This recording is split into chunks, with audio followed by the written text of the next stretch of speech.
जय गुरुदेव बच्चों।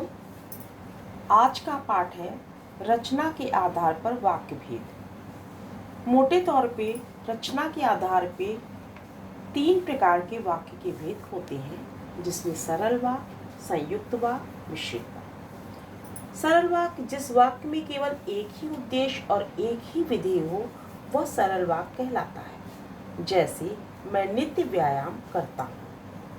यहाँ पर एक ही उद्देश्य और एक ही विधेय है। दूसरा होता है संयुक्त वाक्य, जिस वाक्य में 2 या 2 से अधिक वाक्य स्वतंत्र रूप से किंतु, परंतु, अथवा, तथा या आदि समुच्चय बोधक अव्यय शब्दों से जुड़े हों, वे संयुक्त वाक्य कहलाते हैं। जैसे वह पढ़ता भी है और काम भी करता है।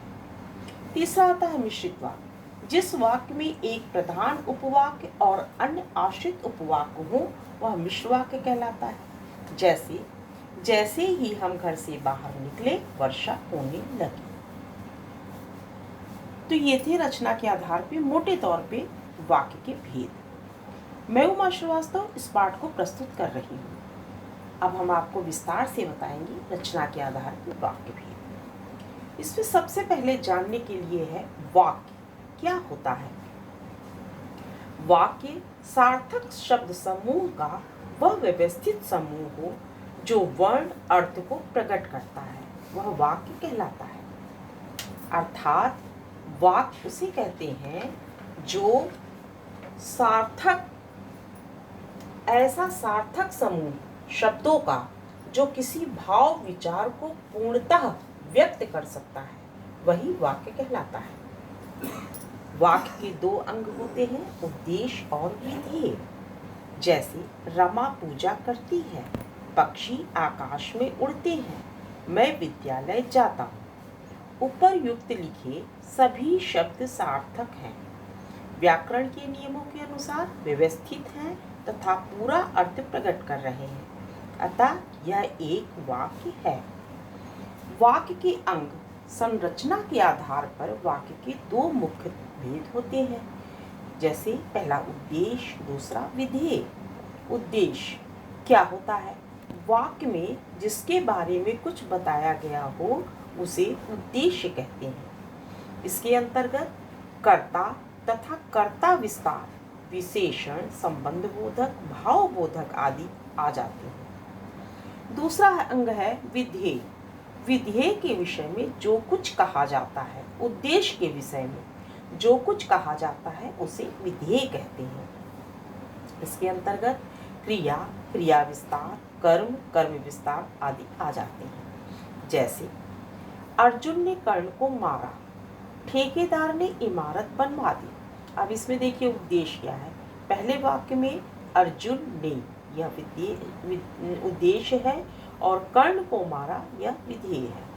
दूसरे वाक्य में ठेकेदार ने, यह उद्देश्य है, और ठेकेदार के विषय में कहा जा रहा है इमारत बनवा दी, तो यह विधेय है। इसके बाद उद्देश्य के विस्तार, विधेय और विधेय के विस्तार को समझने के लिए ये तालिका को देखिए। जैसे पहला है वाक्य परिश्रमी व्यक्ति सफल रहता है। इसमें उद्देश्य है व्यक्ति, उद्देश्य का विस्तार हो रहा है परिश्रमी और विधेय है सफल रहता है। दूसरा वाक्य है राम की पुत्री बाजार गई। इसमें पुत्री उद्देश्य है, राम की उद्देश्य का विस्तार हो रहा है, और बाजार गई यह विधेय है। देखिए विधेय का विस्तार। वाक्य है वह धीरे धीरे खेलता है। इसमें उद्देश्य है वह, विधेय का विस्तार क्या है? धीरे धीरे, और विधेय खेलता है। दूसरा वाक्य है सीता पुस्तक लिखती है। सीता उद्देश्य है, पुस्तक विधेय का विस्तार है, और विधेय लिखती है। इसके बाद है वाक्य के भेद। अब हम आते हैं रचना के आधार पर वाक्य के 3 भेद माने गए। पहला सरल वाक्य, दूसरा संयुक्त वाक्य, तीसरा मिश्र वाक्य। पहला है सरल वाक्य। सरल वाक्य वह स्वतंत्र वाक्य है जिसमें कर्ता, कर्म, पूरक, क्रिया, विशेषण और क्रिया में से कुछ या सभी तत्वों का योग होता है। इस वाक्य में मुख्य क्रिया एक ही होती है, अर्थात जिन वाक्यों में एक मुख्य क्रिया हो उन्हें सरल वाक्य कहते हैं। आइए हम उदाहरण से इसको समझते हैं। जैसे आयुष पढ़ रहा है, यहाँ पर क्या है? कर्ता है और क्रिया है। आयुष करता है, पढ़ रहा है, यह उसकी क्रिया है। दूसरा वाक्य है आयुष पुस्तक पढ़ रहा है, यहाँ पर कर्ता है, कर्म है और क्रिया है। तीसरा वाक्य है सवेरा होते ही पक्षी कलरव करते हैं, यह पूरा वाक्य है। ऊपर के सभी वाक्यों में मुख्य क्रिया एक ही है। आकार में छोटे बड़े होते हुए भी रचना की दृष्टि से ये सरल वाक्य हैं। इन्हें साधारण वाक्य भी कहा जाता है। इसके बाद आता है संयुक्त वाक्य। जिस वाक्य में दो या दो से अधिक वाक्य स्वतंत्र रूप से किंतु, परंतु और तथा या आदि समुच्चय बोधक अव्यय शब्दों से जुड़े हों, वे संयुक्त वाक्य कहलाते हैं। उदाहरण देखिए, मेरे पिता आ रहे हैं और भाई इंतजार कर रहे हैं। ये दो स्वतंत्र वाक्य हैं जो और समुच्चय बोधक अव्यय से जुड़े हैं।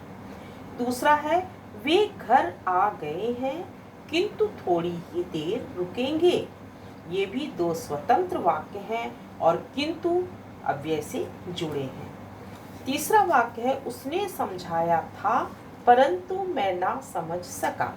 उसने समझाया था और मैं ना समझ सका, दोनों स्वतंत्र वाक्य हैं और परंतु समुच्चय बोधक अव्यय से जुड़े हुए हैं। चाय लेंगे या कॉफी, यहाँ यह समुच्चय बोधक शब्द से जुड़ा है। और पांचवा है राम दिल्ली जाएगा अथवा श्याम वहां से आएगा।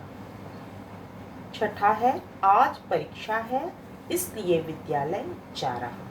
आज परीक्षा है, यह एक वाक्य है और दूसरा विद्यालय जा रहा हूँ, ये दूसरा वाक्य है। दोनों अपने आप में स्वतंत्र वाक्य हैं, इसलिए समुच्चय बोधक अव्यय से जुड़कर संयुक्त वाक्य में परिवर्तित हुआ है। अब हम आते हैं तीसरे इसके वाक्य के तीसरा वाक्य क्या है? मिश्र वाक्य। जिस वाक्य में एक से अधिक उपवाक्य हो जो किसी व्यधिकरण योजक द्वारा जुड़ा हो तथा इन उपवाक्यों में एक प्रधान उपवाक्य हो और अन्य उपवाक्य गौण हो, अर्थात प्रधान उपवाक्य पर निर्भर हो, उसे मिश्र वाक्य कहते हैं। गौण वाक्य को आश्रित वाक्य भी कहा जाता है। पहचान क्या है? मिश्र वाक्य में प्रायः कि, जो, वह, जिसे, उसे, ऐसा, जो, वही, जिसे, यदि, तो जैसे व्यधिकरण योजक होते हैं। उदाहरण के द्वारा हम समझते हैं। जैसे राम ने कहा कि हम लड़ाई नहीं चाहते। ऐसा कोई नहीं है जो कुश्ती में खली को जीत सके। जो व्यक्ति धनी है वह हर चीज खरीद सकता है। यह वही बच्चा है जिसे बैल ने मारा था। रोगी ने ज्यों ही दवाई पी उसे उल्टी हो गई। ऐसा कौन सा व्यक्ति है जो ईमानदार हो? वह गोरा लड़का जहाँ खड़ा है वहीं बड़ी धूप है। यदि वर्षा अच्छी होती तो उपज बढ़ जाती। अब देखिए, ये सभी मिश्र वाक्य के उदाहरण हैं और जो कि व्यधिकरण योजक से जुड़े हुए हैं। इसके बाद हम आपको बताते हैं कि प्रधान वाक्य और गौण वाक्य में क्या पहचान है। इन दोनों वाक्यों को हम कैसे पहचानेंगे? तो इसमें देखिए, प्रधान उपवाक्य वह होता है जिसकी क्रिया मुख्य होती है।